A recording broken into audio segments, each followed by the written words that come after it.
Is that something that you also feel through the players? I'm sure you instill it in the players, but that's in them. That's in the dressing room. But that's the way we try to behave every single day. And if we could be 4 points ahead, that's not going to change the season. And we've been there in that situation as well, So probably we'll learn from it as well. But the possibility is tomorrow, let's have a beautiful day on Sunday when we really perform. We are who we are, and we win that game in the manner that we want. This has to be what it drives our team.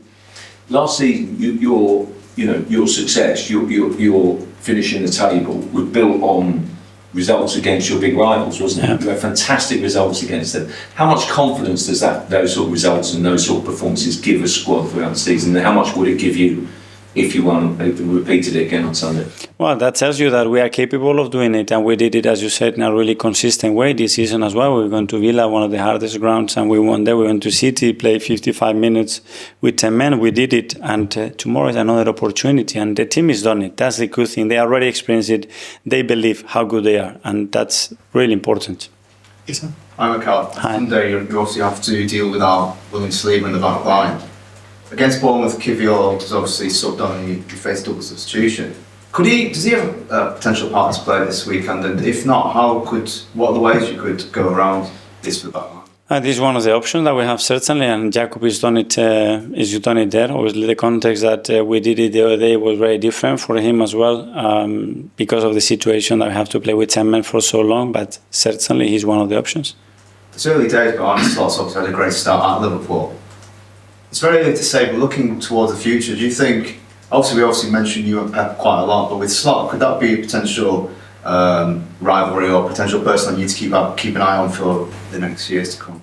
No, that means that we are all there fighting for the same aims, and that's it. I admire and really like the way he sets his teams in, the way he communicates as well, and we'll welcome them on Sunday. Jordan? Hi, Mikel. Talk about those different combinations, those drawings of different back fours. When you're sat home on Saturday night and they're going through your head, just how stressed does it make you going into a big game, not knowing what back four you're going to put out? The only stress, because it's not the back line, it's the midfield, it's the front line as well. For me, stressful will be two things. One, that you don't have options. And then what do you do? That's really. And the other thing that generates not a stress, but you get in the shoes of the player, is that every time you make a decision, obviously, it's a positive one for somebody, not so positive for the one that you have to deal with the human level with that player. And that's what it causes a little bit of tummy ache, if anything. But that happens every week. That's the process of choosing the lineup and understanding how everybody's going to feel about it. And because it is so early in the season, it sounds like you could be in a situation where you're taking a risk on a player on their fitness on Sunday. Is it too early to be taking risks, or because it's such a big game, do you think I need to take a risk? No, obviously the risk that we take on, normally we want to understand what the risk and what the consequences can be. You not always get it right for sure, because it's medicine and there's a lot of unpredictability, and as well the moment you extend minutes on players, but I think the player is a great indicator how he's feeling, how much he pushes you every single day. If you have to do it, I don't think it's great when players are really pushing you and giving you the right clues to say, okay, I'm ready, I feel good about it, then it's easier to push, and I think everybody's more certain as well. And finally to Gary. So, when will you make your decision, Mikel, on the team? Tomorrow night or Sunday morning?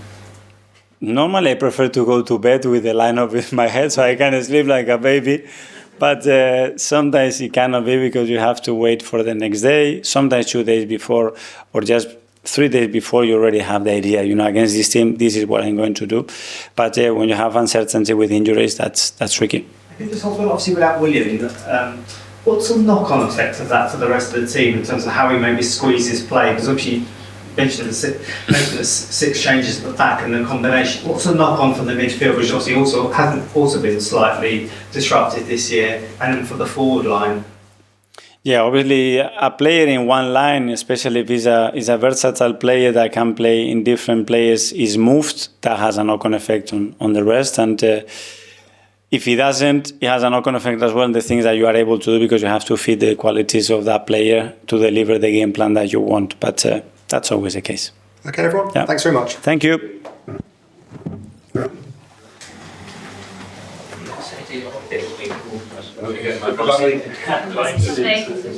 Bye.